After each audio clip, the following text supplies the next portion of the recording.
Mensahe? Galing naman po kay Leonardo Felix Ramos, karaniwan ginagamit na bilaran ng palay ng mga grain traders ang bypass road.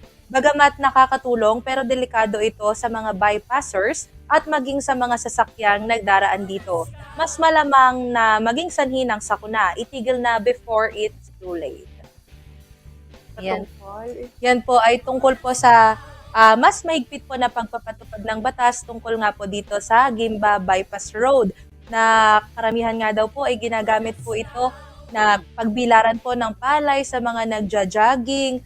Ayan, kaya madalas nga po nagiging sanhi ng aksidente. Pero sa ngayon nga po dahil pinagtibay na po ng sangguniang bayan ng Gimba, magpapatupad po sila ng pagbabawalan na po nila ang illegal na paggamit po or pag-okupa ng mga spaces dito po sa bypass roads. Nang sa ganun po ay mas maging maayos po ang daloy po ng mga motorista or ng trafiko dito and at the same time safe po ang lahat.